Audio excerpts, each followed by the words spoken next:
Welcome to another episode of The Collective. I am your host, Zack Mo, along with the co host. I'm the collector. You remember who you are, Zach? I didn't know if it was recording or not when you started it. It's recording. So I don't know how much of the welcome to the collective. All right. Well, I'm Zack Mo, that's Collector. And today we have a special guest, our good friend Jamie. What's up, Jamie? Welcome in. How's it going, guys? Good, man. Pretty good. So, Jamie, we're going to start off with you this week. All right. How was your week in collecting? It was pretty awesome, actually. I was able to secure a card to complete the Paldean Fates master set. Oh, sick. Fuck you. Yes. What card? I love you, but the baby shiny Raichu, actually. Yeah. Nice. But nice. you also helped, Zack Mo. How did I help? The Houndstone and the Entei. That's so, right. So the last three that I needed were those, and so those I believe will be coming this week. So pretty excited. Yeah, got some really big cards from Galarian Gallery, so that was cool. Got the You're Mewtwo close. V-Star. Oh, nice. Yeah. That's a really big one. You're definitely Yeah. close on Crown, right? I think you're like 4 or 5 cards away from the Galarian Gallery. Two cards. Oh, man. Yeah, so the Darkrai V-Star and the Zacian V. So Okay. Well, so like I really- said, man, if that Darkrai Ascendant comes back a 9, it's yours. All right, I'll take it. Yeah. I have two that I'm trying to figure out if I want to crack them or not. Because they're both 9s. So I'm Darkrai's? like, no. It's Oh, okay. the Zero Aura V Star and the like Magmortar or something like that. One of the Crack them. Put them in a binder. They're like stupid cheap Okay. in a 9. So I'm Yeah. like, I'm probably just gonna crack them and put them in the binder. So I would have. but yeah, great weekend. Great weekend overall. Collecting. Got some really big cards that I've really been wanting. So with your stoked on master that. set of Paldean Fates, what do you plan on doing with that? Just binder? Yeah, binder. Flip it? I've got maybe eventually. I've Yep. got a nice little bin that I have all my master sets in. Nice. So I'm up to seven master sets now. That's awesome. No, That is pretty fucking dope. Six master sets. So I had one, and then Collector over here made me sell it. That is not how that happened at all. What other sets you have mastered? So I've got Scarlet Violet base. I've got Paldea Evolved, 151, Paldean Fates. I have Celebrations. Oh, nice. Oh, that took you a while to master, I remember. Yeah. I was waiting on one card. One freaking card, dude. The gold shiny Mew. Ended up getting it from somebody in Discord, trading for it. So what other actually I might just have 5. Yeah, I might just have 5 then. Those 5. Paldea that's a huge set. That was probably tough to master, I would imagine. Yes. Yes. Are you going to show like 30 cards? Yeah, it's a tough one. Are you going back for Temporal and Paradox? So I was actually really close to a Temporal master. The main ones that I needed were like the SIRs, but I just kind of broke it up, and now I'm just kind of going for the art rares and stuff that I think are really cool in that set. Got it. I want to get the dogs, just because I have the Walking Wake, and I really like the Gouging Fire for some reason. I don't know why. Is that the one that's in like the forest? It's I like Chiquita Banana Entei. It's a freaking sweet card, dude. I don't know. And then Raging Bolt, or is it Raging Bolt? Yeah, yep, Raging Bolt. Wake. Daddy Long Neck. Yeah, Daddy Long Neck. But yeah, so I'm really just kind of doing that for Temporal. Paradox, same thing. If I come across some cool art, which there is some really cool art in Paradox. I really, Yeah, absolutely. There's like I two in hated Paradox that that I actually like. Really? set. The Iron Jugulus I like, where it looks like it's like in Vegas. Yeah. Cool card, absolutely. Super cool card. Yeah. I I don't know just why it realized that's reminds the me only of one. Miami Vice. Yeah, for sure. Yeah, it's that's a really cool card. I think that might be the actual only one that I can think of that I liked. In Paradox, Where- that's the only card you really like out of that set? That set is think so. massive. There's some really cool cards, man. I love that set. That little Magby, Yeah, the Magby's super dope. that's such a cool little card. I think Paradox Rift is a sleeper, like for sure the next to explode. Well, talking about Yeah. exploding, why don't we go into a quick little market update? Okay, so from my perspective, I see some pretty good things happening in the market. I see a little bit of stability in the Japanese market, and I actually see some prices like from as a buyer of like bulk Japanese product, prices are starting to increase again, which I don't hate. Um, it was extremely volatile for a little while there, where it was like you had to like play beat the clock with your orders.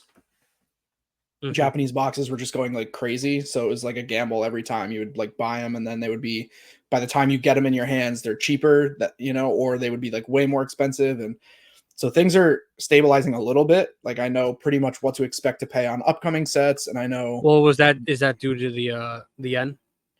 I don't think so. I think No? it's Okay. due to the demand. So, like for example, we got 151 reprinted, we got Lost Abyss reprinted, Paradigm Trigger reprinted, and at first everybody was like, "Oh my gosh, there's so much available. Like the reprint is huge for 151. This product's going to be around forever. We have to sell it at a super low price." But people like me are buying hundreds of boxes a week, and I'm a Well, it's a small good set. fish. Right? Like 151 is just getting opened like crazy right now. I know people buying 30, 40, 50 cases just to sit on it because it's, a set that is going to be amazing forever. And when we look back historically, we look at a set like XY Evolutions, right? 2016, Jamie knows nobody wanted that set. That set was dog water. It sat on shelves clearanced out. And now it's almost $1,000 a booster box. I mean, it's one of the sets that's actually gone up in the past month. It's gone up pretty significantly, or 2 months. Really? Yeah, XY Evolutions is on the rise. A lot of the XY stuff is on the rise. There's a lot of speculation around what's going to happen with Mega cards.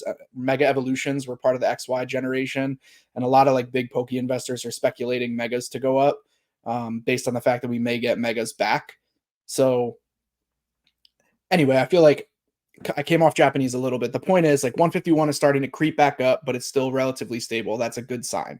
We're out of this like plummeting drop that happened. And shiny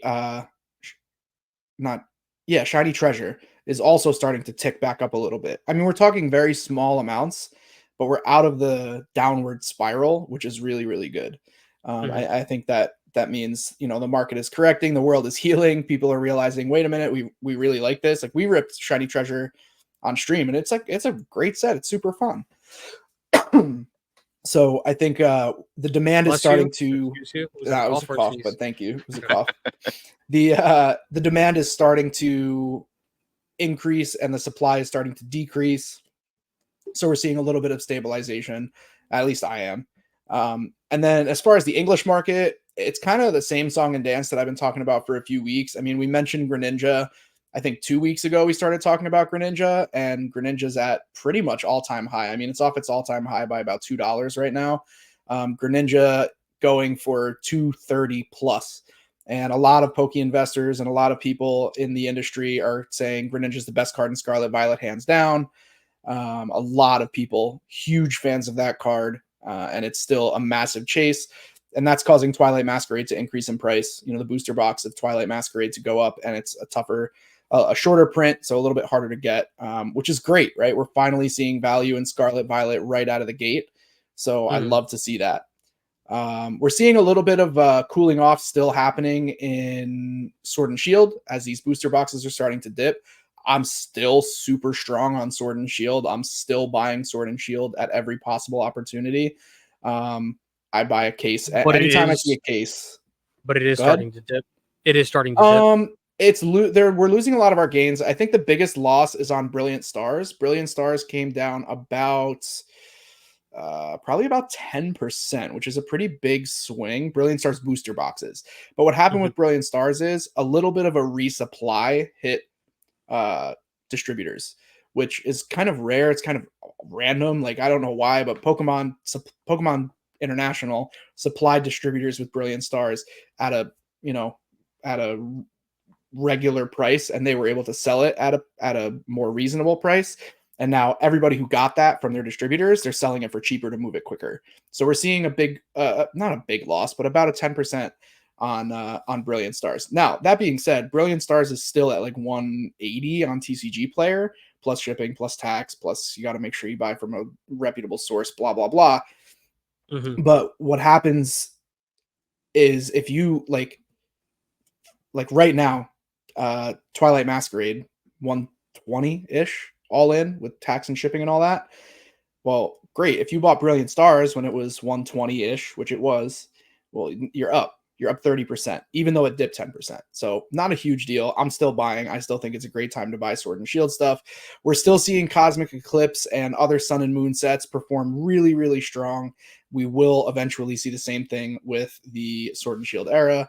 I've been talking about Ninetales. I'm happy to report a 20% gain on Ninetales week over week. I still think Ninetales has plenty of room to go, but Ninetales performing well. All the art rares, we've been talking about that. The art rares are just kind of popping off. Twilight Masquerade still extremely hot, holding value really, really well.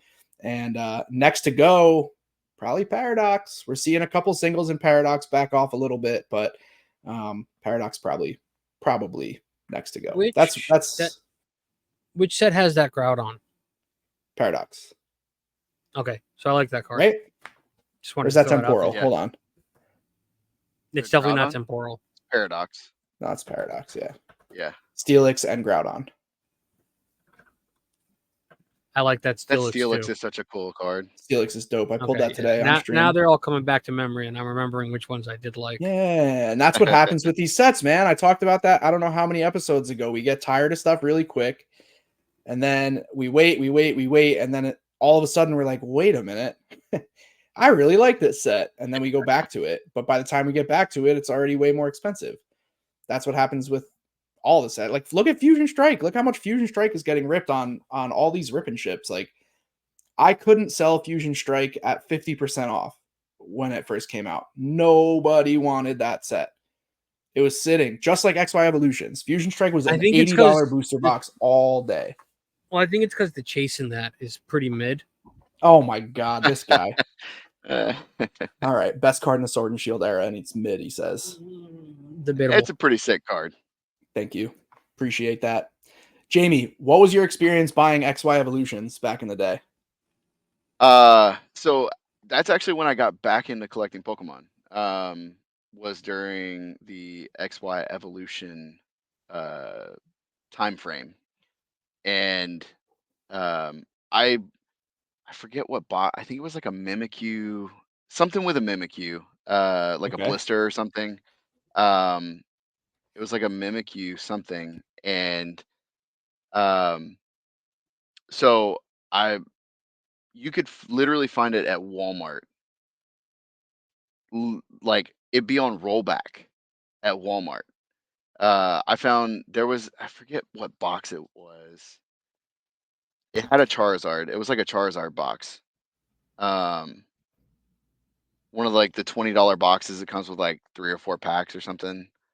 Back at that time, probably like 2017, 2018, somewhere around there. They were literally just sitting on the shelf at Walmart. And nobody was buying them. Yep. So I would go and rip them because they were fun. But that set is what got me back into collecting Pokemon, because it had all the original artwork, all the OG base set artwork. And then it had break cards, which Super underrated. super underrated. Not a fan. And Not a fan. What? Not a fan. no, I loved it. break I thought it cards, was no. super dope. Having a sideways card, Yeah, so I sick. thought it was I love super them. sick. I traded you all my break cards, remember? You said you loved The- them, so I threw them in as extras one time. The first break card that I pulled was a Ninetales break. Sick. Such a beautiful yeah. card. Yeah, If it was a really Mimikyu dope. box, it had to be the Sidekick collection. I don't know any other Mimikyu boxes from that time. I think it was. It might have been. The Sidekick collection had the little dangler keychain in it.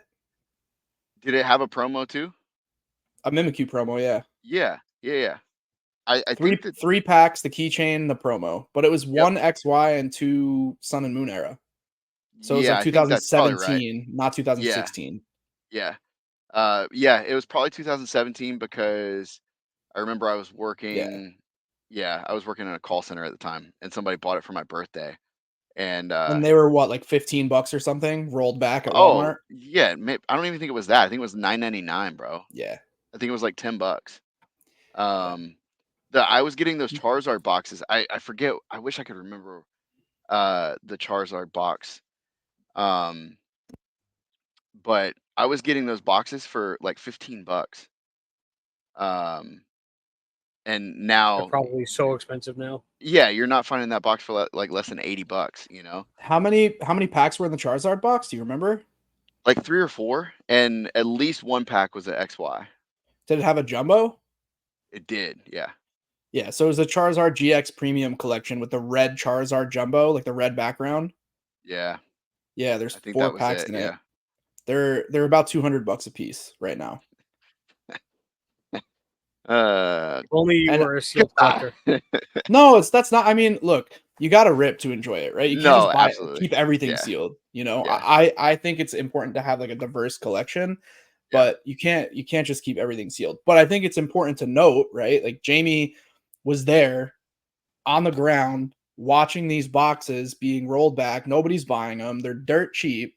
And now we flash forward 6-7 years, these boxes have gone up tremendously in value. And it's the Like, exact same situation that we're in with Scarlet and Violet. yeah, The exact same situation. Meaning that everything right now is cheap. Yes, and it's And in people are 6 or 7 afraid and they years, they're say like, gonna "Oh be my god, everything's going to go to zero. Pokemon is dying. Nobody likes these cards." And that's just simply not the case. I've been singing that tune for since we started the podcast. I've been saying it on the podcast.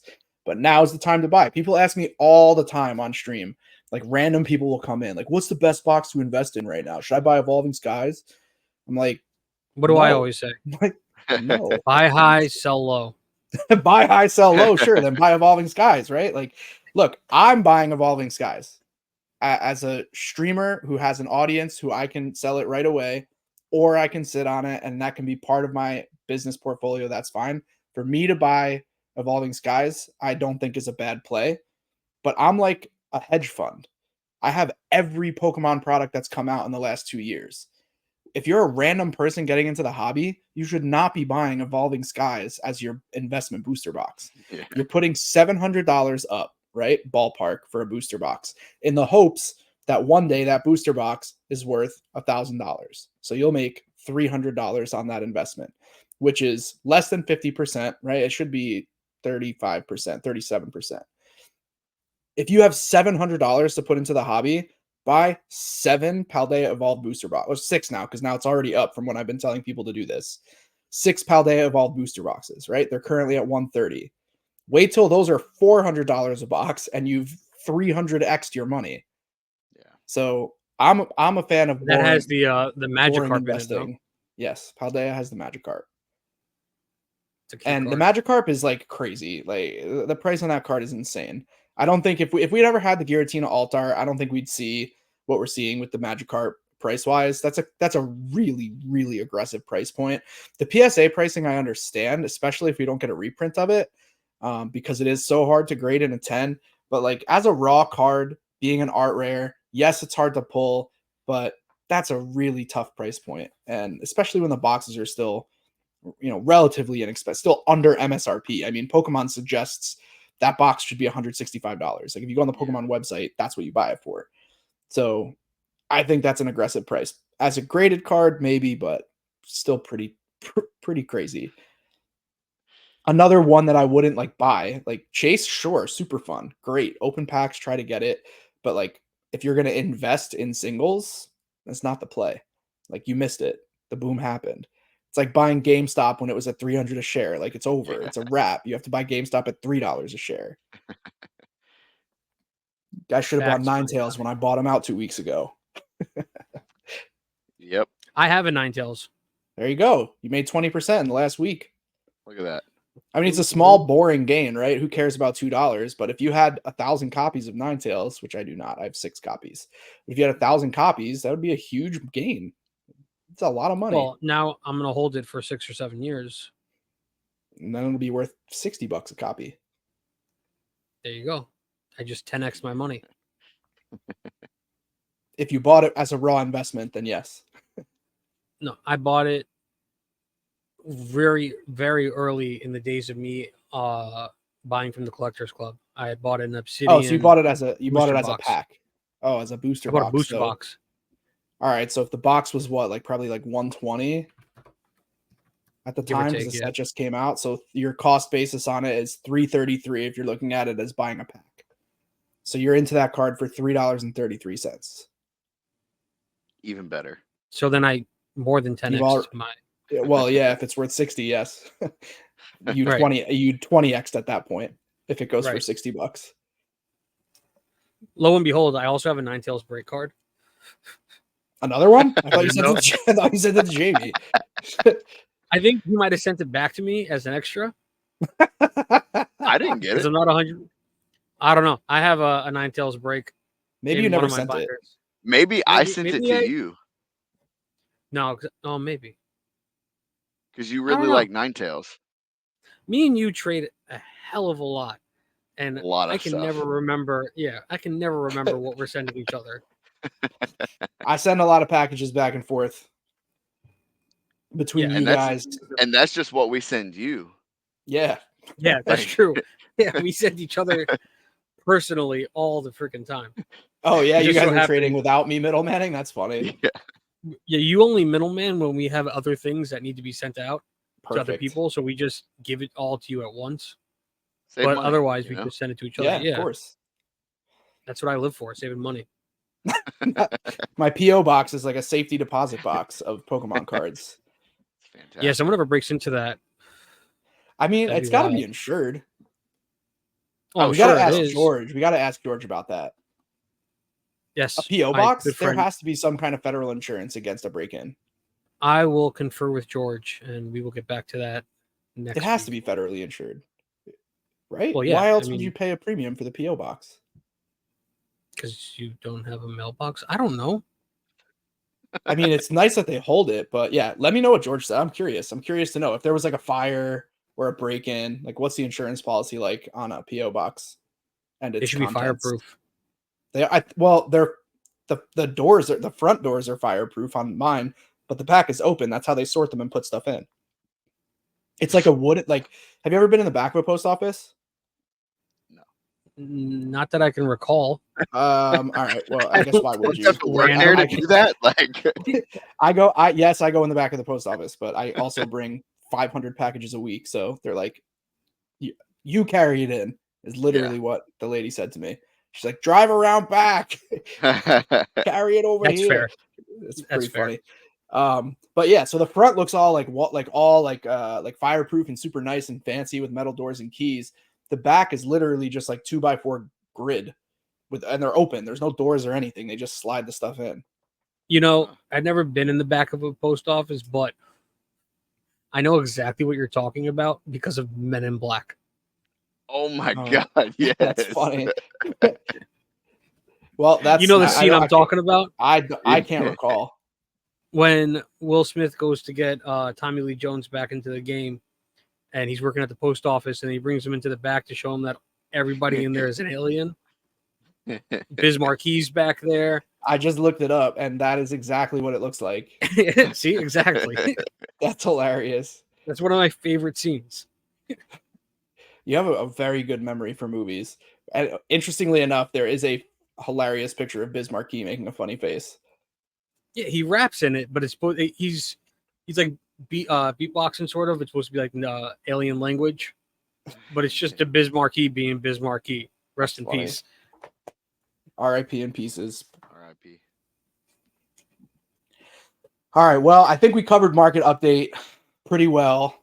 Buy high, sell low. That's the collective way. Buy high, sell low. Don't let Collector talk you into selling. Dude, I don't even like selling stuff for people. He didn't talk me into it. I did it on my own accord. I don't even like selling stuff for people. I do it as favors for people sometimes, but it's like I hate doing that. I really do. I'm happy to help someone if they're in a bad position, but I always feel some kind of way when I'm selling stuff on behalf of someone else. Well, I I'm really so sorry don't like to put to you do in it. that position. I mean, it's fine. I knew that you would be annoying about it for a year, but if we get a I was annoying 151 about it for reprint, like bro, 2 days. you're gonna thank me in December when the 151 reprint comes out. Hopefully, Oh, you know I'm just giving you shit. hey, speaking I'm of not really 151, salty about it.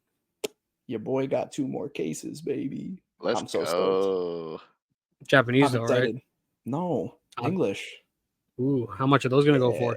A lot. Well, their market price is like 72 or 73 a box. Yeah. Yeah, I'll wait for the reprint. Let me look. No shot. I'm buying that. You're talking about ETBs though, Yeah. a box. Yeah. Mm-hmm. Yeah. No, $69.12 is mark. $69.12 is market price. Listed median $74.95, and still going up. The chart is just. If there's Really no excited reprint about and a I didn't reprint. buy any, that's disappointing.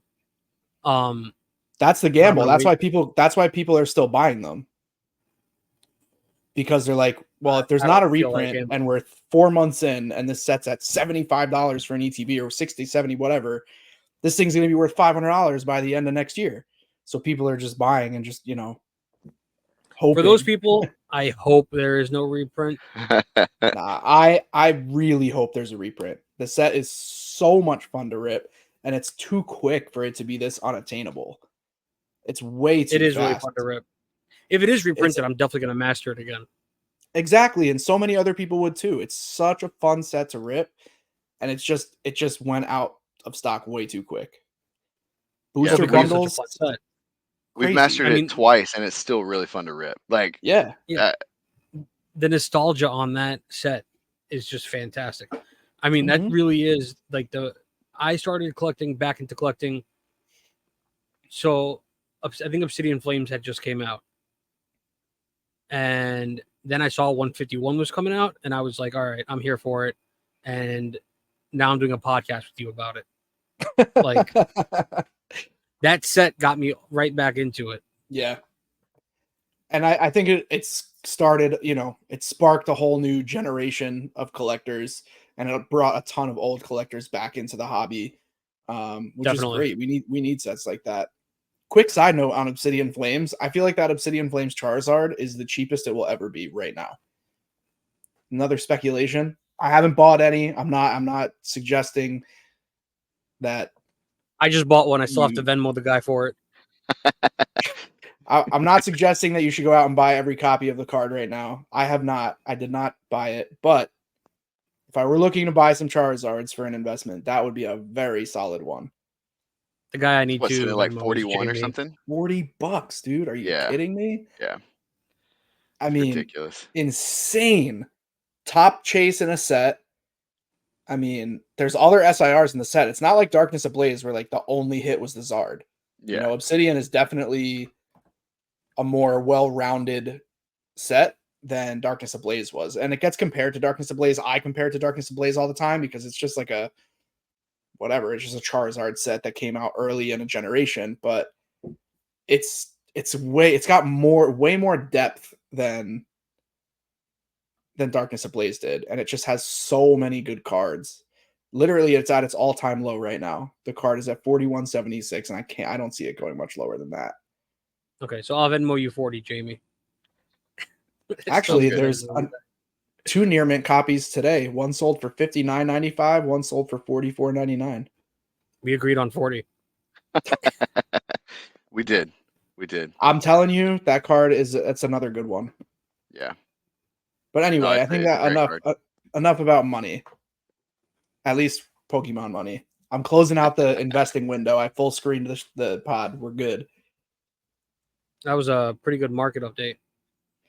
There was Yeah, a lot of depth to it, we like we Obsidian talked about a Flames. lot of stuff. We talked about a lot of stuff. So we brought Jamie on because Jamie, like us, is a collector of a lot of things, not just Pokemon. Jamie, why don't you tell us a little bit about you? Like, what do you collect, and how did you end up here? So I feel like as a lot of us did as kids, I started with Pokemon. Um, Pokemon cards. Um, and my parents had some friends that they had family in Japan, and so every time they would go over to Japan, they would just bring back like leftover cards that like some of their family members had like opened up. And so that's kind of what got me into like a little bit of Japanese and like so that was So always you got really into cool. Japanese really early. Yeah, yeah. So I was probably seven or Damn. eight, something Like I like that. just started liking Japanese. Yeah, I was probably like 7 or 8, somewhere around there. 7, 8, 9, somewhere. Uh, Something like that. Cause yeah, I remember it was my parents. It was somebody my mom worked with at the hospital, and um, she would always come every time she would come back from Japan. She would have like, and they were always in rubber bands. They were always freaking rubber band together, and obviously as a kid, I didn't care, right? Like, but looking back on it, I'm like, ooh, Oof. Big oof. rough, dude. Yeah. Not the um, best way to store cards at that, no, no, but it was no, the no, best we had definitely at not. that time. It Nobody knew, was. Yeah. bro. That's why Yeah, they're nobody knew. Nobody knew.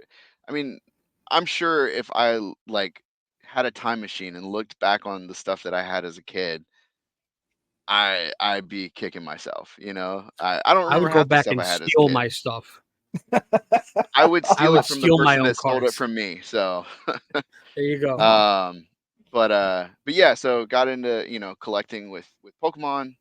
And then probably like middle school, going into high school, I started to get into sneakers, and um, we didn't have a ton of money at the time, but uh, you know, it was when like the Shelto Adidas were really popular.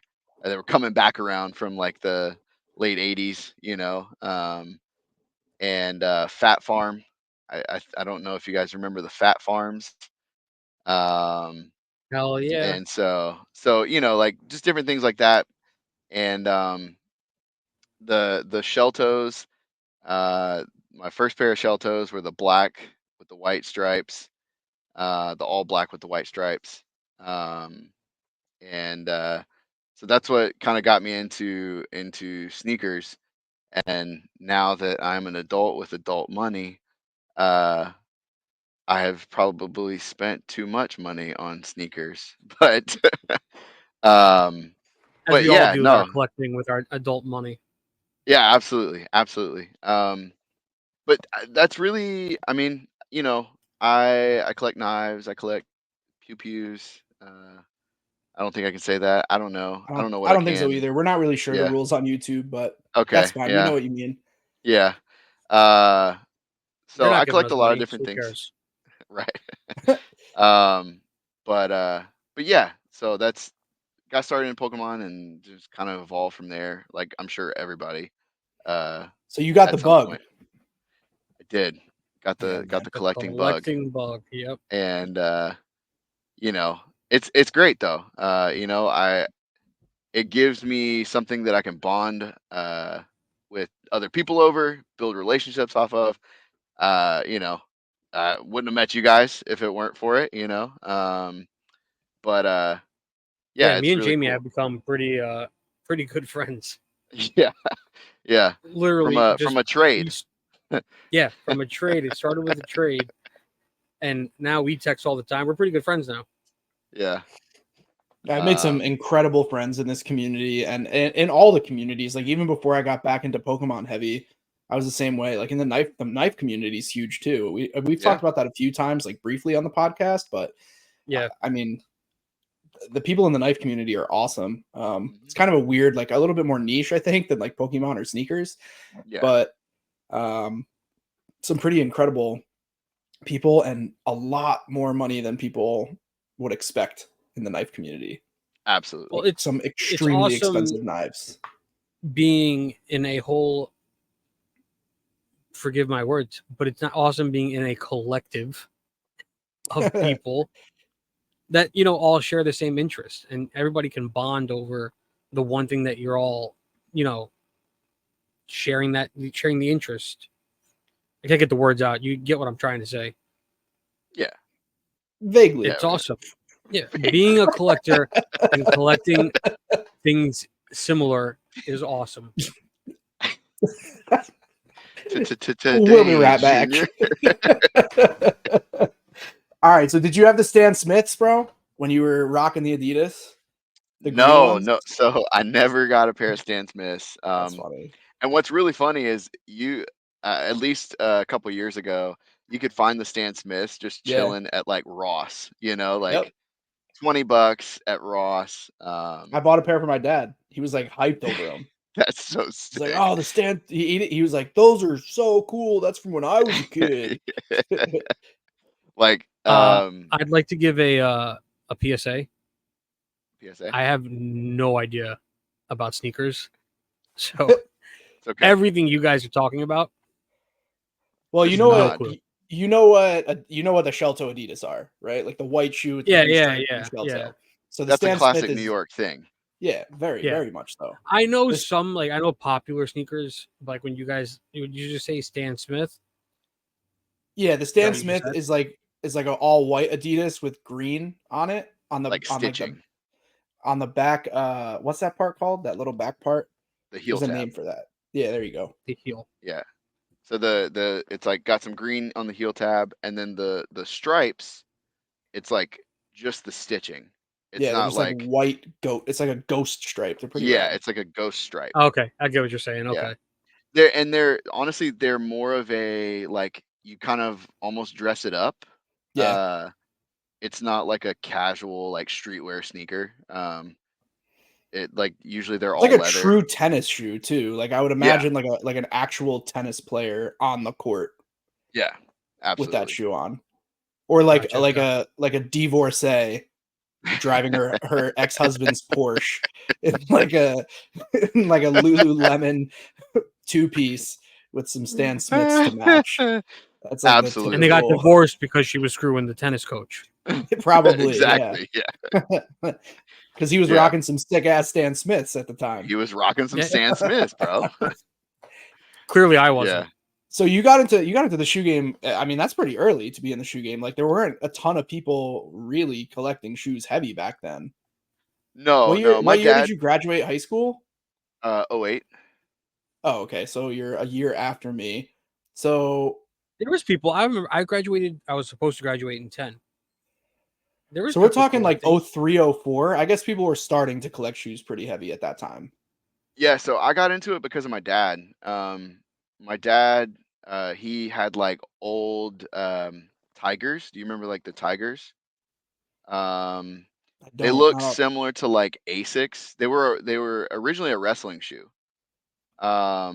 They sound sick. I love Asics. No, they're super sick.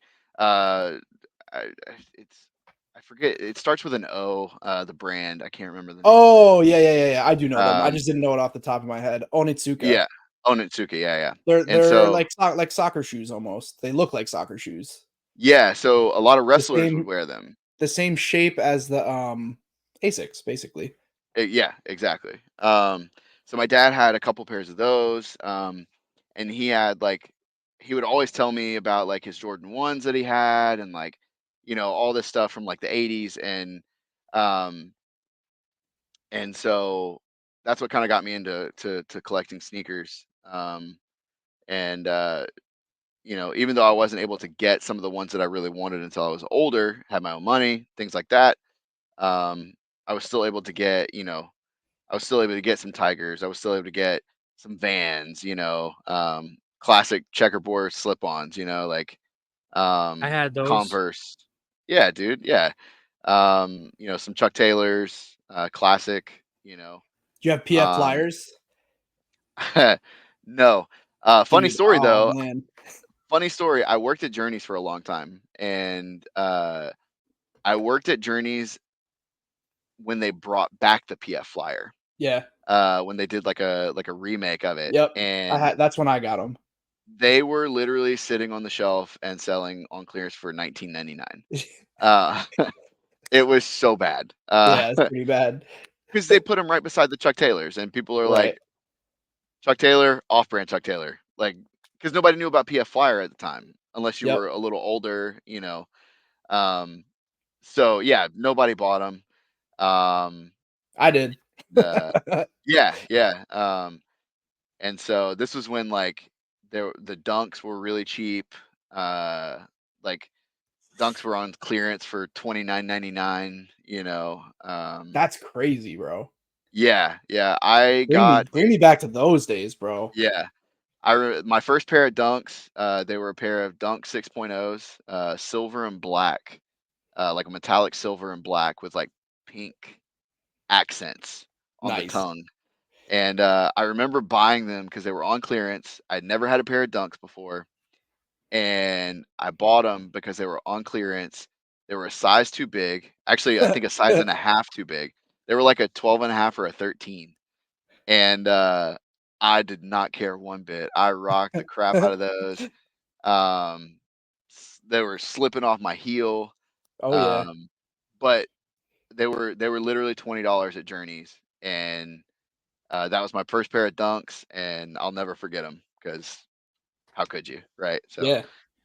I was like in a different I wasn't really into sneakers at pretty much at all at that time, but I was into like skateboarding culture, even though yep, I never really skated more than like in my backyard. Like I went to like yeah, Rexplex, which was like a skate park near me, and like I went to a few different skate parks, but I was never really like great at skateboarding. But I was big into like I wanted etnies, like I wanted all those like fat puffy shoes that everybody was wearing. the D3s, the Yeah, dude, Osiris. all of them. I wanted all So of them. And I was then also really, really into skateboarding, but never skateboarded. But I was big in the yeah, scene. Never Like I used, skateboarded. yeah, all my friends would skateboard, and I would hang out daily with them while they skateboarded. But I had no balance for it. But like I also like you said, the etnies, the audios I had, Audios, the yeah. DCs. I mean, I used to all my shoes were skating shoes. Mhm. Yep, yep. That was like a crazy look, and it kind of is trying to make a resurgence, or like kind of tried to make a resurgence like last year. Oh, the chunky shoes are definitely coming back. But they're different now. Like at least the ones I'm thinking of are like Balenciagas. They're like crazy. Yeah, I mean, yeah, if you're looking at the Those are designer ones, chunky yeah, shoes. They're not like yeah. puffy like the etnies But were. like but like you look at yeah, I guess that's true. Yeah. Because you look at like the chunky Fila's and like, all of those, Yeah. and then What's it's the a different type of what's chunky. that one of the like female rap artists put out Bad Bunny, Bad Baby. One of them put out like a puffy shoe like Um, that. Bad Bunny is a Um, man. well, so No, then it Cardi wasn't him. B, I think, put out a Reebok. Bad I Baby think Cardi shoe. B Did she put put out out a a shoe? No. Bad Baby Cardi BHA. Bad Bunny did. He's got a collab with Adidas. He's got like a contract with Adidas. Yeah, that's what I'm thinking of. That's it. It's really puffy. It looks just like a skate shoe. The Yeah, Bad That is a Bunny man. pink Easter egg. All right, yeah, my bad. I don't know. His yeah. name's Bad Bunny. I figured it was a girl. There's like the 86 campus. There's like he does a bunch of he's got a couple different like design like silhouettes with Hmm. Adidas. Corn did And they a collab with Adidas. yeah, they did the superstars, shell toes. They're pretty sick. They're like black and purple or something, I think. Do you know why? Their Why song. what? Their song, Well, Adidas. yeah, so and the reason they wrote that song was because Adidas wouldn't sponsor them, and they always wore tracksuits and stuff. I watched like Well, an interview. They did like was some kind of Adidas like interview. giving out sponsorships like that though? Like, did they I don't sponsor know. I Run? don't know about like. I mean, I think they sponsored Run DMC. Did they? They had to have. They had to have. I'm gonna. I can't see them not sponsoring Run DMC. Yeah, that They song had. is one of They're my favorites. Yeah, you're by right. They were Korn. partnered. They were the first music group ever to partner with a major athletic brand, which is crazy. That is pretty crazy. Yeah, that's pretty crazy. Yeah, I figured they had That's to pretty have. cool. There's no way. Yeah, Like, because that's such an iconic look. That's like the look for 100%. them. You know. Yep. So that's pretty cool. I didn't know that. That's really sweet. I worked at Vans. Heyo, that's what I'm talking about. Random. Did your Vans have a skate park? Not an actual skate park. Oh, there was a Vans skate park that I used to go to, and it had like a Vans store, and then like you go through the store, and then on the other side of the store was this massive like warehouse skate Huh. park. It was That's super That's awesome. dope. pretty awesome. Yeah, No, yeah. my Vans I- was in a mall. And there was no skate park. This one was in a mall too, in Florida. I want That to say That's sounds pretty sick. Florida. awesome. I've never seen that. Yeah. That's pretty awesome. I want to say I'm almost positive it was in Florida. Really, really sick. It was a really cool indoor skate park. I don't want to. Yeah, it's like yeah, it was pretty sick. That's We pretty went a couple awesome. No, times. mine was just a normal van store in a mall. It was pretty cool though, working there with two of my friends. We caused havoc. Oh, I bet. That's interesting that you both worked at shoe stores. I did not I've work worked at a at shoe store. Vans. I've worked at Quicksilver, which is a surf skate Oh, nice. store.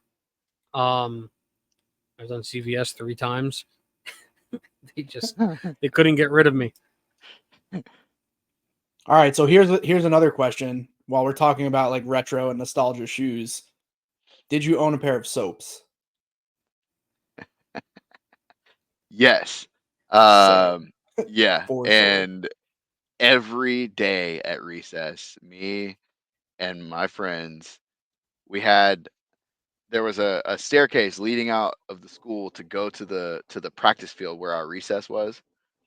Sick handrail. Sick handrail. So every day going out to recess, we'd hit the handrail and we Yep. would just hang out at the stairs every day. That was what we did. So, what are soaps for us that don't know? What? Oh man, bro. So it What? was the shoe, and it had this like hard plastic like piece Yeah, it was a grind in the plate, is what it was called. yeah, grind plate. Okay, so And you just grinded you with your feet. Yep. with your feet What? instead of a You skateboard. say it Yeah. like it's a dumb thing, bro. Well, when I think it of was the grinding, I sickest shit think of I had there's ever just seen when I was a I kid. think either somebody has rollerblades on or somebody has a skateboard. When I think of Bro. grinding, It All was right, well, you're- Heelys before Heelys, bro. It was like yeah, well, it was many years before Heelys, probably 3 or 4 Yeah. years before Heelys came out. And then they made Gotcha. so there were soaps, the original soaps, the ones that I had were blue suede with like the white accent on them. And then they came out with a soap, I forget what it was called, but it had like a cross plate. So there was like a vertical plate and a horizontal plate. And then the latest iteration after that was the Heeley with the grind plate. Mhm. That was the first Heely, right? Yes. Yeah. I And remember then they that obviously one. switched to Heelys, I just know. Heelys, which were so dangerous. Hey, they're making a comeback, dude. I know, man. I wish I still had Yeah. mine. I mean, I'm sure I could buy a new One pair of now, my but Oh, you one of my definitely favorite memes is the Heelys stay on during sex. can. One of my That's favorite funny. memes. I watched this I guy on have TikTok. Go ahead, Jamie. Oh, listen, I was just ready for you to cut me off. I'm just kidding. Usually he's the one that does that. I'm just kidding. I watched this dude on TikTok, and he literally raps and Heelys, and it's fantastic. Like, It's the best thing ever. It's this like balding white guy, and it's great. It's the best thing I've ever seen, probably. That sounds Maybe. fantastic. You have to Maybe send not, me that. but I will 100% send it to you. Absolutely. This is Well, I was going to say is that crazy, I have crazy. a sick pair of Crocs. Oh, They're really Croc awesome. King over They're here. real tree Crocs. They're pretty dope. Okay, so you guys know the country singer Luke Combs?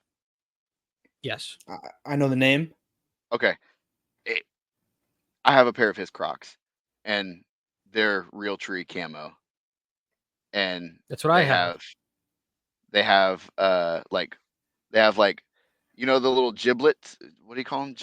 Yeah. Whatever. I think that's what they're called. Yeah, you stick them in there. It's got like a fishing lure. It's got like the bobbers. You know, the red and white bobbers. Yeah. One of those. They're pretty sick. And then I have a pair of. Have you heard of the brand Staple? Like Jeff Staple? Nope. It's like I a New haven't. York so it's a New York fashion brand. He did his like some of his first collaborations were with Nike. The Dunks, the Pigeon Dunks. You ever Sick. heard of the Pigeon Dunks? Yeah, absolutely. Yeah, so that's his logo is the little pigeon. That's who the collab. But he did a collab with Crocs, and they have like fishnet on them or something. I don't know. Very like. Go ahead. Speaking of giblets, you know what my sister got me for my birthday this year? A giblet of a pinky toe. Oh my god, that's really funny. For those who don't know, I only have one pinky toe. So, it was a solid gift. I'm not gonna lie. It was That one of is the best gifts I've definitely ever solid. gotten. Yeah. Jamie, speaking of giblets, reminded me. I'm really sad that you don't know what soaps are, Zack Mo. I'm still caught up on I that. probably did. I just smoked too much pot when I was a kid. I don't remember. I just looked them up, bro. Size 11 on eBay, $995. Oh my god. Yeah, man. You should get them. I might. But I don't think I could grind like I could back in the day. Sure, I you don't have can. my Jenkos to give me superpowers. Aren't those making a comeback? Yeah, Jenko rebranded for sure. Did they? Jenko, yeah. Yeah, they're No like way. current. Yeah, you can buy Jenko right now. Yep. I used to love going to Yellow Rat Bastard and seeing those huge fucking the pants that they used to sell, the overall pants. You know the ones I'm talking about? Do you even know what Yellow Rat Bastard is? No. That might have been a New York store. Yeah, probably. Never mind. It was a really Sounds cool like a New store. York store. Now that I'm thinking about it, it was definitely a New York store. Well, they used to sell like all the Jenkos and like all the, the oversized clothing. It was a really cool store. You guys would have liked it. They had a lot of cool shoes. And from what I can tell, you guys like shoes. So I just went on Jenko's website, and to get a pair of like Jenko, like when you think of Jenko, like the one with the crazy bell bottom stylings, they're $260. Like not like this is not like a retro pair. This is like a brand new raw pair from Jenko.com. Raw or graded? 260 raw. That's insane. Yeah. I was getting those for like 30, 40 bucks. Yeah, they were so of course they were so easy, cheap, bro. Yeah. Looks like the cheapest pair I'm seeing is like 150, and it's not. They don't even really look like Jenko, and they're corduroy. They're just like baggy corduroys for 150. Oh, here's a pair for 130. So twin cannon. These are like pretty signature Jenko for 130. Like with the massive back pockets. Massive back pockets. Yeah. Yeah. Signature Jenko, but they don't have any like Jenko UFOs or anything. That's what I was thinking of. UFOs. You remember those? Oh yeah. They were like rave pants. They had like tassels that came out of the side pockets. Right. That's what Yellow Rat Bastard used to sell. It was like a bunch of cool UFOs and stuff. Yeah, I remember them. I think I had a couple pairs of UFOs. I probably wore them with my soaps. You definitely wore them with your soaps. I've never heard of UFOs. Oh, you got to look those Well- up. Those are classic. They're like basically Classic. like a slight They look like variant off parachute of a pants. yeah, it's like a variant off a Jenko, but they're more like windbreaker material, and they had, like I said, they have like tassel kind of things Oh, that came out the sides. yeah. I mean, I They're never like had You a pair, yeah, but you definitely seen them. yeah.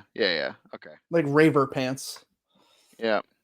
A lot of them were like I was a raver back reflective, and they had like interesting colorways on the tassels and stuff.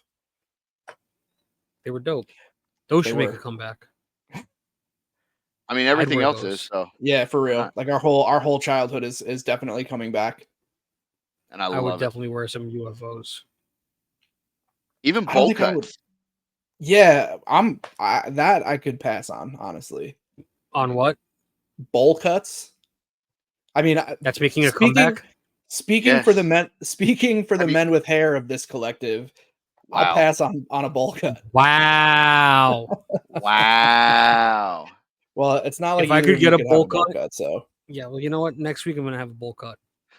okay. I look There forward is to a it. lovely store right up the block from me that sells lovely Bowl cuts? wigs. And Love I'm getting wigs. one. Bowl That's cut hilarious.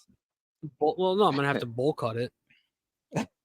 But Oh, you're gonna buy it? Whoa! You're gonna buy a wig and then do a bowl cut yourself on it, I'll have my mom do it. We're bringing back nostalgia. bro? It has to have bangs. So don't get a wig that doesn't have bangs. It's not gonna work for a bowl cut. You have to get one with No like shit. super long bangs to your nose, and then you can cut a bowl cut on it. I live in New With York a City. legitimate bowl. The amount of wigs that are sold, Yeah. especially on the block that I work on, St. Mark's Place. Oh yeah. Yeah, you're like right in the village. Yeah, I can find some fun wigs. All right. Well, I'd love to I'll- see Zack Mo, dude, like the Alolan Doug trio. I was just thinking that. Oh my god! We have a preview of what you would look like. So I have to get a platinum blonde. Is it platinum? Yeah, it's like He-Man blonde. That's if Crayola. It's I'm not gonna look platinum. like He-Man. He-Man blonde. It's like a, what do they call it? I forget the name of it, but yeah, it's not platinum though. If this video gets 20 thumbs up by Friday, this comes out on Wednesday. So by Friday, I will go and get one of those wigs, and I will do an We entire gotta. episode in a wig. Oh, I'm gonna pay to promote this video. I Let's see that happen. have at least 10 thumbs ups that are coming. At least. Don't make fake accounts because they get deleted somehow. I'm not. All right. I'm not. 20. Is that why our likes kept disappearing? Yeah, I think whoever was making fake accounts. And I know somebody Oh, made that's like a 2 or bummer. 3. Oh my god, that's funny. Yeah. All right. But so, shout out to them for trying. shout out to those people. 20 likes, we get Zack Mo in a bowl cut wig. Sick. I'm promoting this on all social medias. All right, so Epic we content. sidetracked like hard, bro. It's like Yeah, we're like an yeah. hour in. I gotta get back onto shoes. So we got through Puffy Etnies. Your dad was telling you about Jordan 1s. When did you get into like sneaker collecting as we know it today? Like Rami the Icon style, or Got Soul conventions, like when people who are sneaker collectors are listening, like when did you transition to a member of that community? So a member of that community, probably like 2019. Okay, so definitely Probably- more recently. Yeah, definitely more recent. Definitely came back in because I wasn't really like, there was a certain period of my life where I still had sneakers, but all I was wearing were like rainbow flip flops and basketball Listening to shorts. Dave Matthews. Yeah, like I was just chilling, bro. Like I wasn't trying to impress nobody. Like I was Right. just chilling. And so I definitely went through a little phase doing that. And so I got back into collecting and then seriously collecting in like 2019. That was when I actually started to resell some. Okay. So those So two that things were like symbiotic. Like when you started to correct. collect, you also started to resell. Yeah, yeah. You know, I got back into it. I had some, older pairs of Dunks. And then I think we had made like a family trip to Florida or something, to Disney World, and I had picked up like, I don't know, 5 or 6 pairs of Adidas and Nikes from the outlets down there for super cheap, and just started reselling those, and then that opened up a whole nother world of collecting, to be honest. So, um, you know, kind of building a little bit of capital, and then getting more expensive sneakers, like getting into the Yeezys and Hmm. things like that. And this was during the Yeezy hype, Yeah, so I was gonna say they were only expensive for a time. everything was, everything that had Yeezy's name on it was stupid expensive. And so it was around that time as well. Um, Unfortunately, missed out on the Nike Easy Air. Mm. Uh, Tough, but what can you do? Um, but yeah, no, it was definitely a that was when I got back into it. Was 2019, and just kind of started building on that, and then now I don't really resell that much.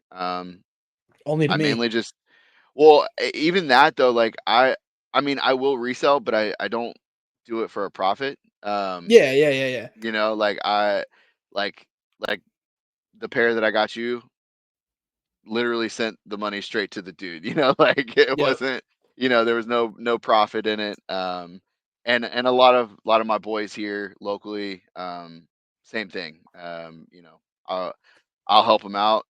I don't charge them any extra. They get it for retail, and we're good.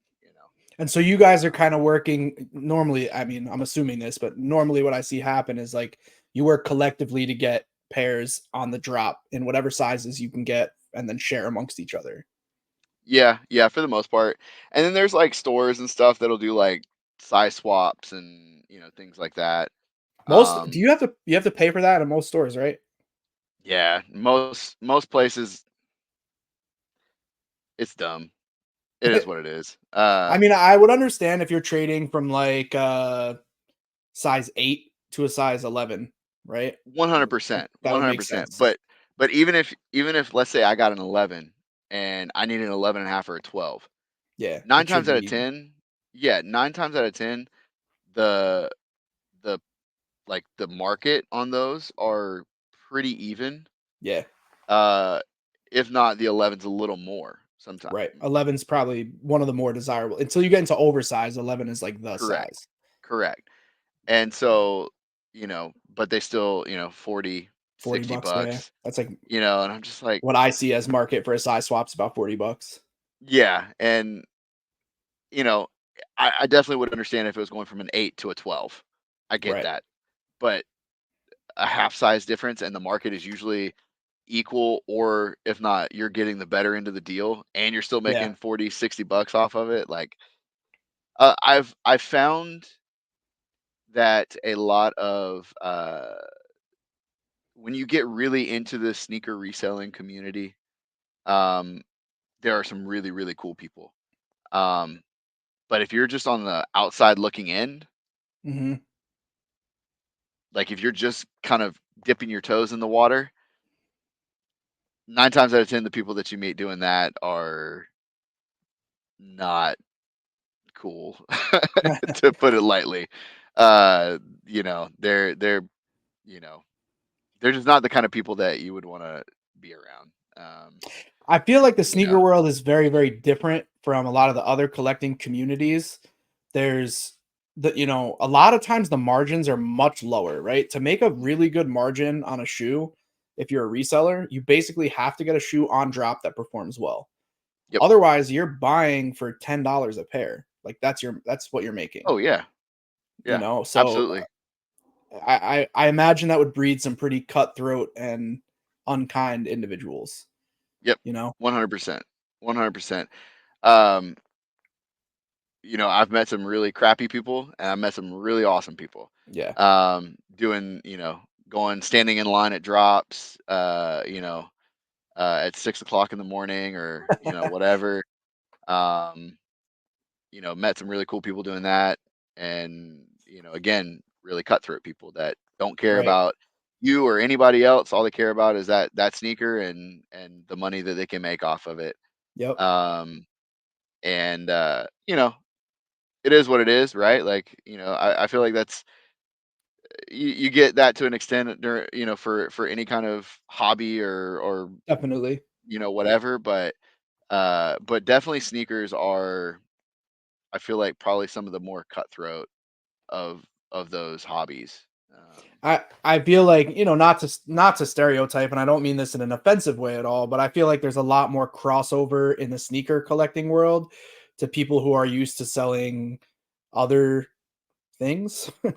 that are maybe illicit, or um, the sneaker world kind of runs Yep. concurrently to mainstream fashion, mainstream Yeah. hip hop, mainstream, um, even rock sometimes, like these things Mhm. that are a little bit more commercially known. So Yeah. the type of person attracted into the sneaker selling world, um, I think tend to be a little bit more uh rough around the edges than someone who's like, "Oh, I've been collecting Pokemon cards since I was 6." Right. And but that's just, again, a generalization. I'm not saying that like all sneaker collectors are bad people. I collect Yeah. sneakers, you Yeah. collect Yeah. sneakers, right? Like, You but I guys are do think, terrible people. I do think like, and this is also partly from experience, buying from various sneaker resellers. There's a lot more crossover to people who, were selling other things and now move into sneakers to try to make money. Yeah. Zack Mo's on it. Yep. Um, 100%. Yeah. so yeah, I feel that for sure. Maybe can you share a little bit about like where you find shoes? Because like I've come to you for shoes. I have a hard time finding sneakers when they're really really hot. And it seems like you have some pretty reliable places to get them. Obviously, you have like your in-person connections, but is there something you could share with us for as far as excuse me, as far as stores go?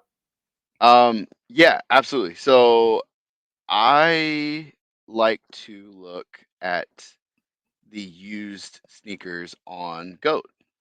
Okay. Um, because usually when I'm buying On Goat.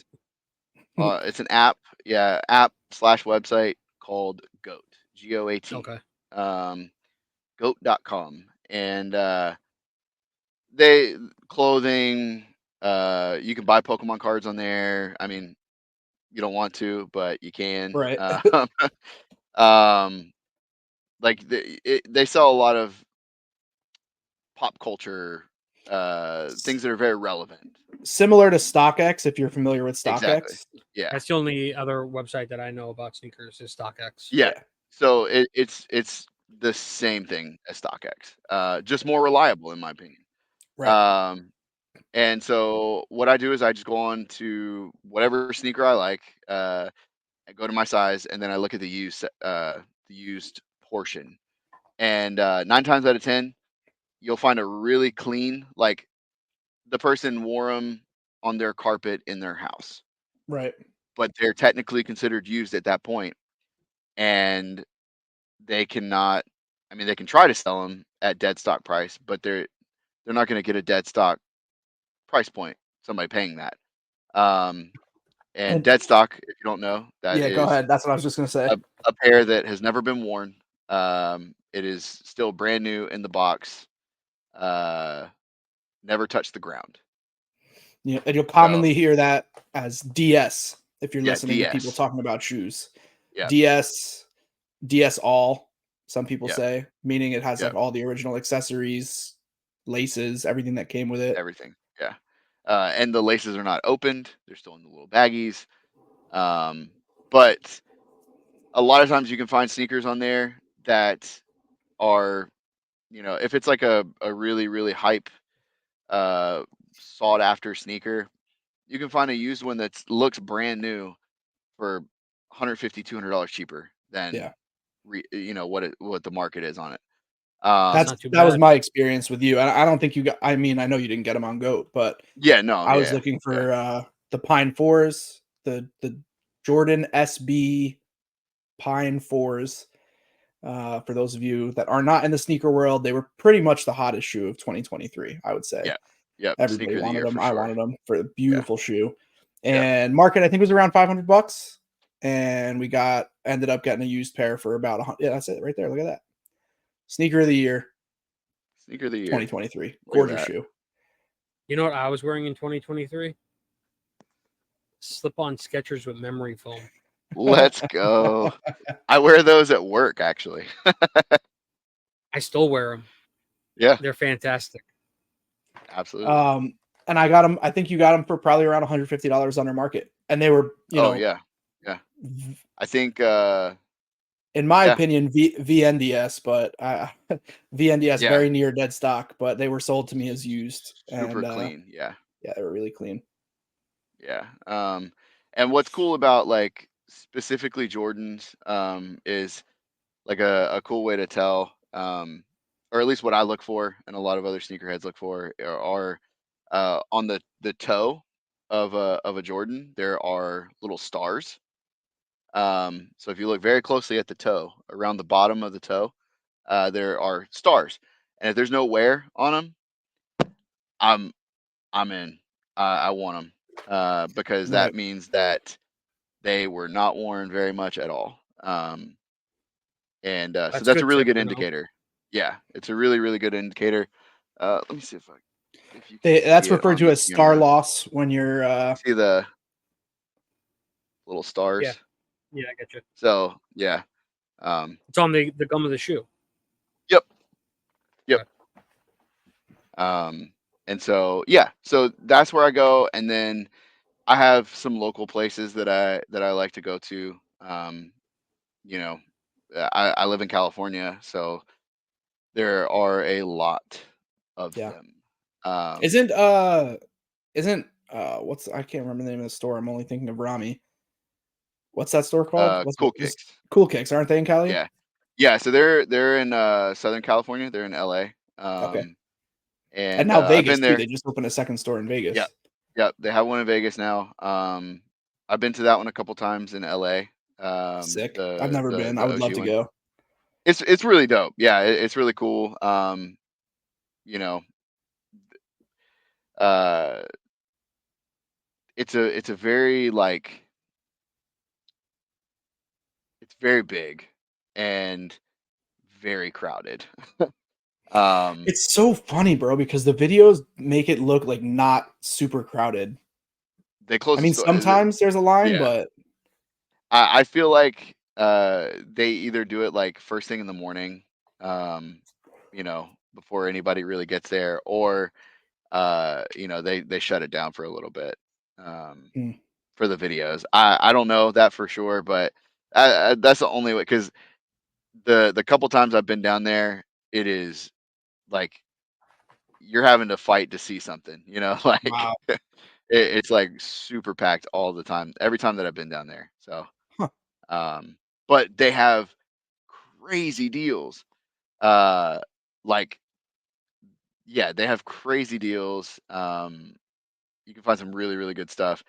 There's a place in the Bay where I live called Fix Kicks, and they have this Hun and Un, and they'll have like Travis Scott's on there for $100.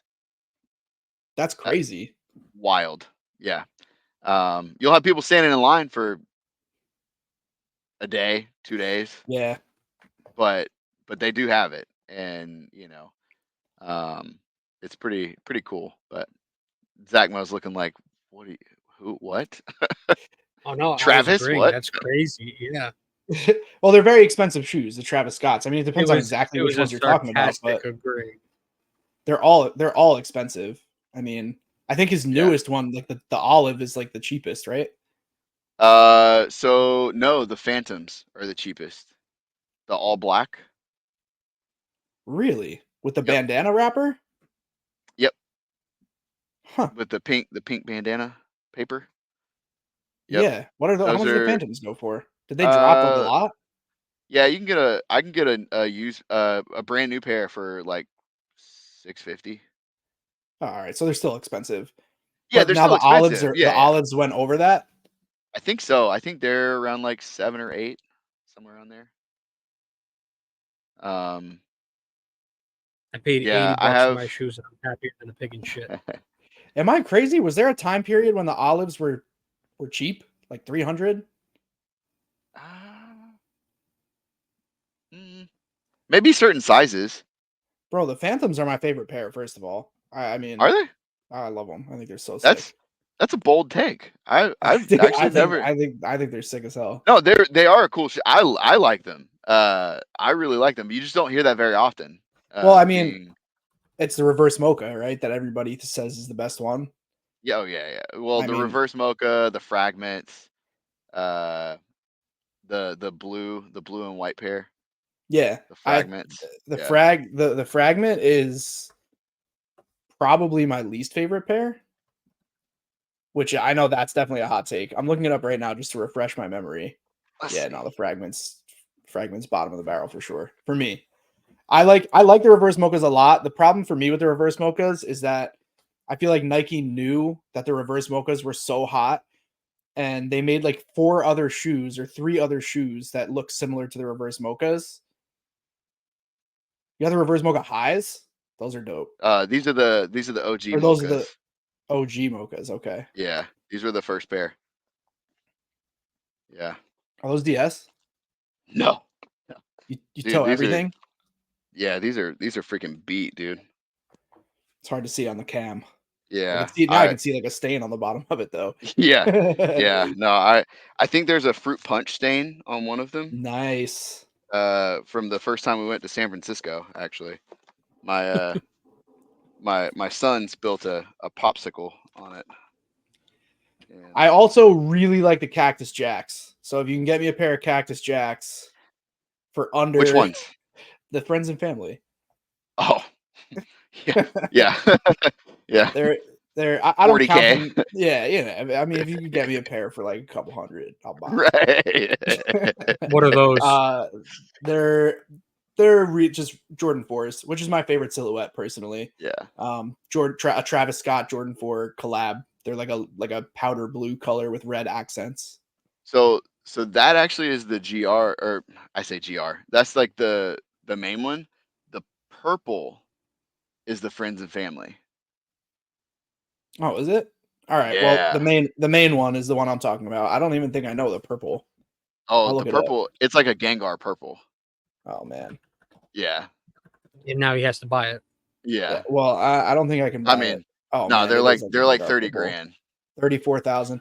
To be For honest with you, shoes? yeah. Yeah. To be honest with you, I would never wear that. Like No, yeah, I yeah. would definitely I like the blues red better. Yeah. You can get a used pair of the blues for like 4 to 5 ish. Somewhere around there. Oh, so this StockX picture is probably just attached to the Why wrong is shoe. that I don't know shoe much about so the much shoe money market. though? Is there like a demand for it? Why is it so much money? Huge demand. Yeah, and it's to put this into like Pokemon Was there perspective. only was there a small print run of it? Yeah, basically. I mean, so the friends and family, less than 1,000 pairs. It was a couple Okay. hundred pairs, I think. That makes Maybe more not sense. even that many actually. Yeah, and then the like for the quote unquote like general release of the sneaker, it maybe 20,000 pairs worldwide, like Mhm. total. So there aren't many in It's the a world. limited release. Right. Correct. Yeah. I get you. Okay. Um, so It's still that's why I wild. like a 30 lot of grand. yeah, yeah. And that's I mean nothing yeah, like comparatively.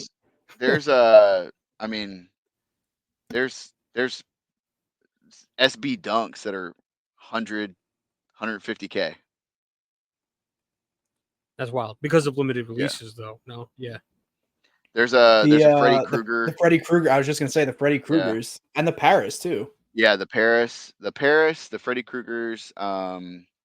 There's another pair. The what are they called? Garden? No, I don't remember what they're called. But those two are like the top SB dunks, going for over 100K a That's piece. wild. Yeah. The Freddy Kruegers are incredible. That's a crazy Let shoe. me ask you a Oh, question. super sick. Let me ask you a question, Jamie. What's up? Since you are a sneaker collector and a Pokemon collector, which would you rather have?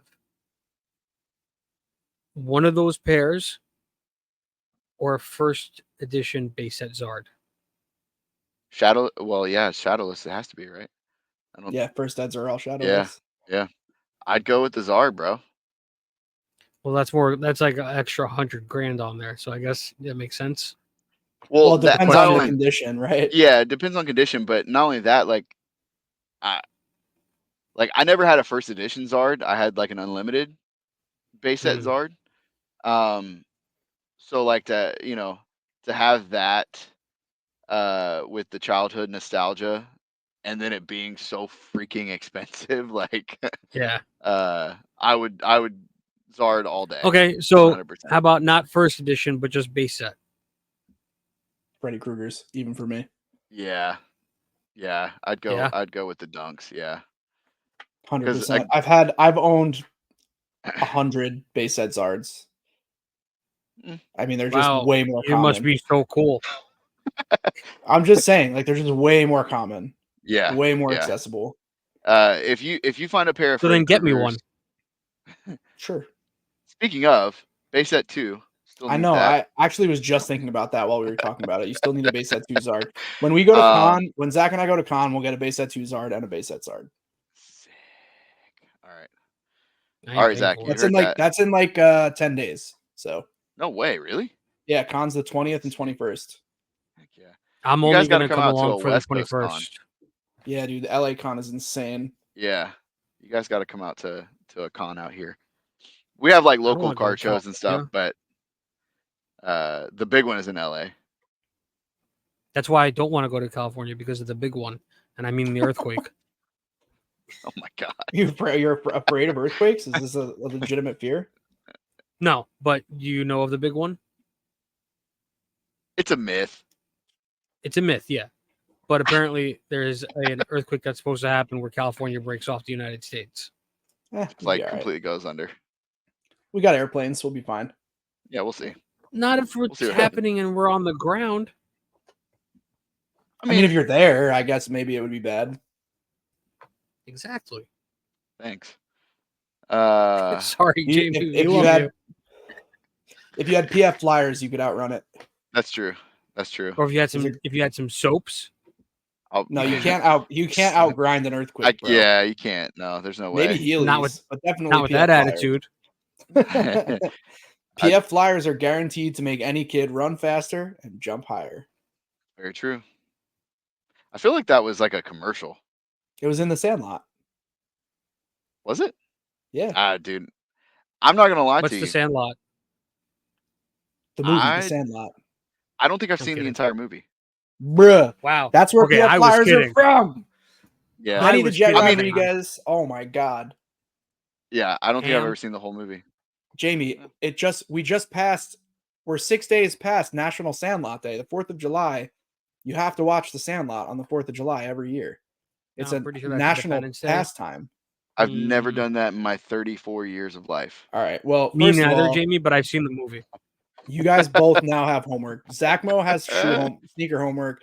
Jamie, you have to watch The Sandlot, especially the scene when Benny gets PF Flyers. He's the main. He's not the main character. The main character Smalls is the main character. Scotty Smalls. Yeah. Scotty Smalls, the kid with the big fishing hat. Benny the Jet Rodriguez is the guy who's really good at baseball, but also very nice to Smalls. He gets somehow in the movie a brand new pair of PF Flyers. They lost the Babe Ruth ball. They lost the Babe Ruth ball over the fence. Okay. With the Beast, the dog. Yeah. I don't know if any of this is tracking. Right? They're all afraid of this dog. That's tracking. Yeah. Yeah. So they have to try to get the ball. They come up with all these different crazy ways to try to get the ball. They use the erector set. They use the vacuum, and Squints is like, haul it up. And then what ends up happening is they send Benny over the fence to get it. But before he goes over the fence, he laces up his pair of PF Flyers. And that's when they say, guaranteed to make every kid run faster and jump higher. And he runs over and he's got to like do like a pickle run with the beast. You know, he's like as if he was running in between a pickle. Yeah. You know who Anyway, owns the beast? well, I mean, I do. Darth Vader. Mufasa. James Earl Jones. He's in that? I didn't know that. Yes. Oh my God, you've definitely not seen this Yeah, movie. you Jamie, go definitely have not. rewatch The Sandlot, bro. It's just like And then after me and what were you gonna say? I was gonna say me and Zack Mo were talking earlier, and I was like, I definitely need to go rewatch Shaun of the Dead because I'm not remembering Another any of the great characters. movie. Like, Yeah, Great I sent him movie. a TikTok of Ricky Gervais, Stephen Merchant, and Carl Pilkington from An Idiot Abroad. He goes, wasn't one of them in Shaun of the Dead? I was like, no. They created The Office, and Stephen Merchant was in Hot Fuzz for 5 minutes, but that's about it. I wonder if you were thinking of Ricky Gervais. He was. I was. As Ed. Funny. 100%. Yeah. 100%. He didn't even tell me it was Ed. I just knew he was thinking it was Ed. Yeah.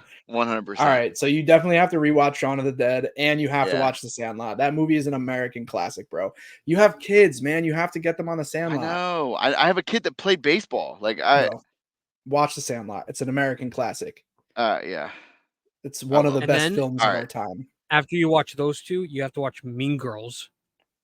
We can pass. I that. don't need to watch. I mean, I've watched that Every plenty of year. times. See, he's watched it plenty of times. He doesn't even have to rewatch it.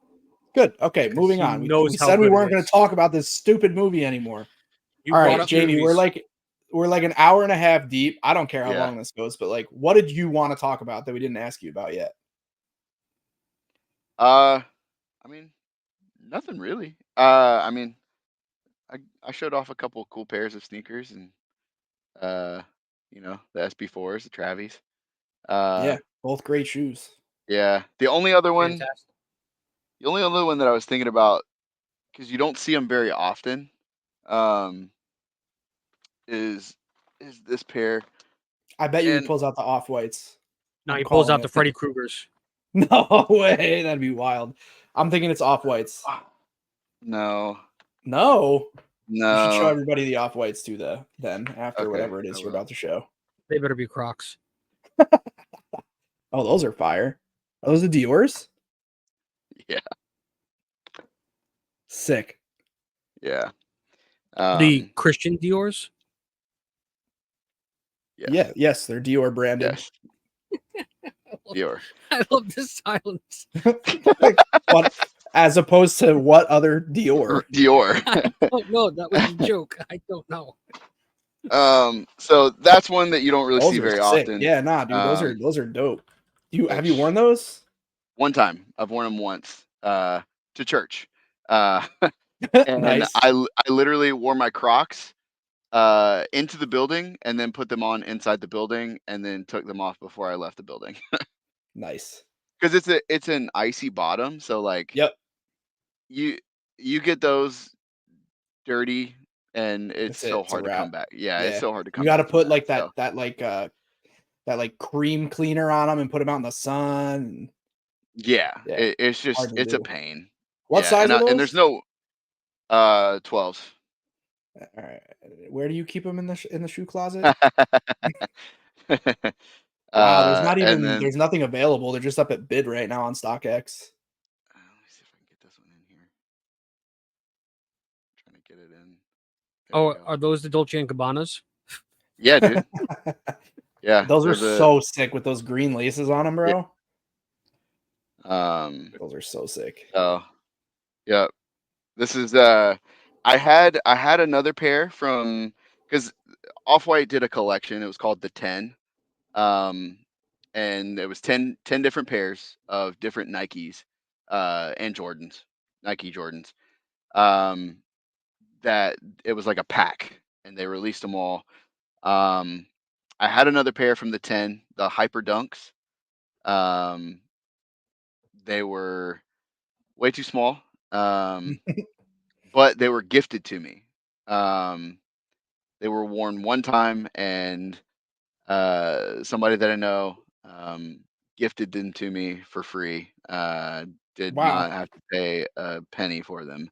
Um, and it's like a $1,200 sneaker, Yeah, that's a like very nice gift. yeah, very very nice gift. They were too small for him, and he knew that I love sneakers, and so he gifted them to me. Um, but yeah, so 2 pairs from the 10. Um, would like to have all 10 one day, but mm, that's That's a that's a nice lofty goal. goal. Yeah, So it's a lofty goal.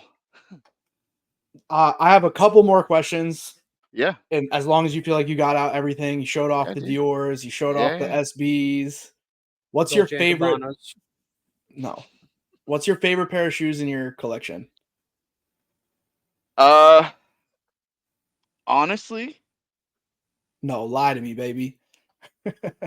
all right. So I am a really big Jordan 1 fan. I love Jordan Okay. 1s. Yep. Jordan 1 is probably my all-time favorite sneaker. It's just a timeless sneaker. I love it. Um, my favorite pair are actually a general release, not very hard to get at all. But they were called the handcrafted ones. Um, and let me see here. I think they're right behind me, actually. And yes, they Yeah, are. those are sick. I haven't pulled up right Yeah. now. Um, and so really, really dope. They have some really cool colors in them. It's so hard to see with the camera, but yeah, they're like a Yeah, really cool like patchwork. yeah. And then the inside though is like this quilted. It's like a quilted material. Um, even the insole, it's like Hmm. that you can pull out. Like Yeah, yeah. um, they are quilted That's and really cool. super, yeah, really really cool feature. There's another pair that came out right before these, and they're kind of like a pack, if you will, Mhm. called the prototypes, and that's probably my one of my second favorites. Because what they did was they put a cut line around the heel, and you could actually cut along it with scissors and make it a low top if you wanted to. Wow. That's pretty Uh, crazy. yeah, I don't know anybody. I mean, I know people that did it online and stuff, but like personally, I don't know anybody that did it. Uh, but if you cut them, it would expose the foam, and it was like an Mhm. orange foam, I think, or something. Um, and it would expose the foam. Just a really cool look. I like that look. Like I have the Tokyo ones and it's Oh exposed yeah, foam on the yeah, tongue. those are sick. I Yeah, really think that's a cool look, depending on the shoe. As long as it's like a sail kind of colorway, I like the right. exposed foam. Yeah, yeah. They call it deconstructed. They call Yeah. it a deconstructed look, and so those two not very expensive. They were very easy to come by. I think I walked into like Shoe Palace and all these other places and bought like 3 or 4 pairs at a time, and nobody batted an eye. Like it was, Right. like nobody cared, um, because they weren't selling, and I love them. They're some of my favorite pairs, and they were not hard to get at all. So if you It's love awesome. them, wear them. Doesn't matter what anybody else. The hype, nothing. Exactly. Yeah, I If mean, you even like them, the you like them. some of my favorite shoes are just, you know, I mean, the SBs are they were obviously a hype shoe, Yeah. but the Tokyos are still dirt. They're probably less than what I paid for them. I love those shoes. And I think Yeah. probably the Celadons too. Oh, those Celadons. Oh, I so love that nice. shoe. Yeah. Oh no, the Celadon. Well, the Celadon looks like it went up. Oh no, maybe that's just a goat listing. The craft Celadons are still dirt cheap too. Yeah. Whatever. I I mean, I lo- like them. I wear the shoes that I like for sure. The SBs just happen to be expensive, yeah, yeah. I and the really love what they Supremes I did already with told you the about. Those are insane. the Air Max, right? The Yeah, Air dude, Max they're insane. Supremes. They're the Yeah, most yeah. comfortable sneaker. It's unreal. The only Supreme sneakers that I have still. are my Vans. I have some Supreme Vans. It's the only Supreme item I ever purchased, and I likely won't purchase a different Supreme item if it's not another similar pair of sneakers, but they're Yeah. unbelievably comfortable. I will say the Vans are really comfortable. They have the Ultra Cush sole. Mm-hmm. The Vans used for a while. Um, Extremely comfortable. Really, really comfortable shoe. Um, I don't wear it very often, but yeah, it's a really comfortable shoe. So yeah. So if if you could give advice to someone who maybe was interested in the sneaker hobby, just maybe to learn more, what would be like a good resource for them? Um, Honestly, there are a couple people that I really like to follow on like Instagram. They they give a lot of history of sneakers, and it's really really cool. Mr. Unloved Ones is one of them on Instagram. I think Sneaker Fetish is the other one. Really really good content. Um, if you just want to learn history of sneakers, like they do like reviews and like the history of different sneakers. So it's really cool. Um, but as far as like reading content and things like that, I mean, you can look at Hype Beast, which is a website. You know, they're I'm trying to think of other websites. I mean, Hype Beast is probably one of the ones that you could go to. Nice Kicks. Nice Kicks is another one to learn more about like upcoming sneakers and things like that. And then if you're looking into like reselling, looking at there are like some groups that like on Discord and things like that that can help you get started. They're called cook groups. Uh, Cut groups? Cook, like let them Oh, cook. cook. Got it. Yeah, cook groups. Cook groups. Yeah. Um, and there are some free ones out there, and they're really cool. To kind of like learn about the community and uh, like a little bit about the reselling game, what to buy, what not to buy, what people think are going to be hot, that type of thing. But just like anything else, it's so hard to predict. Yeah. So I just kind of I that's why I don't resell as much anymore because um, I just like to buy what I like Yep. and wear it. Yep. There are definitely pairs that I like keeping clean and not wearing, like the Dior's.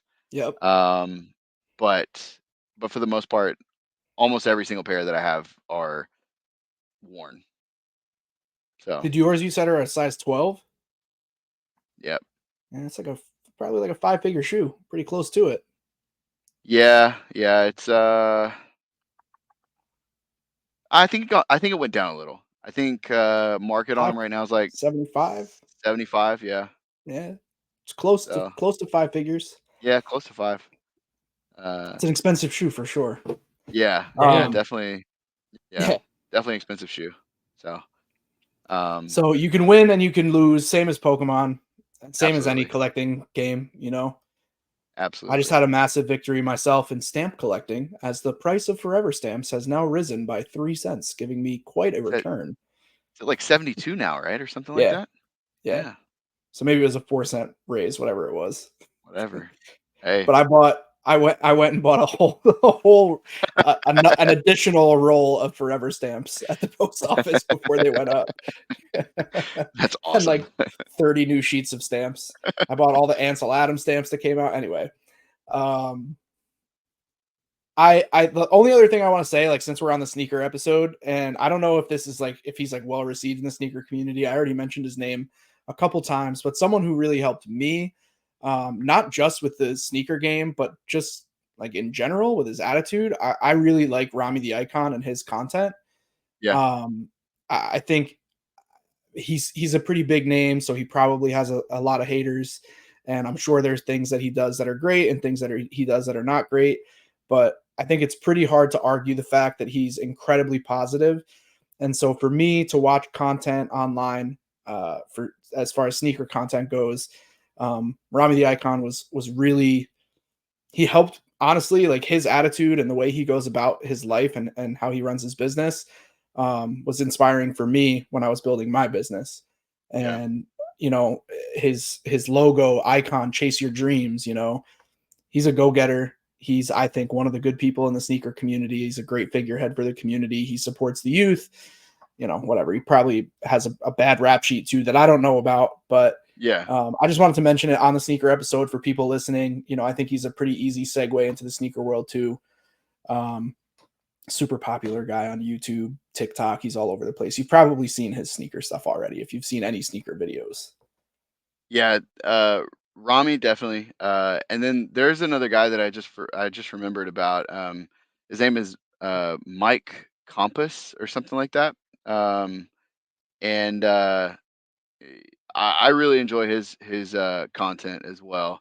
He just does like sneaker reviews and things like that on Instagram, and he does resell as well. But most of his content is just like reviewing a sneaker, you know, and going early looks and things like that.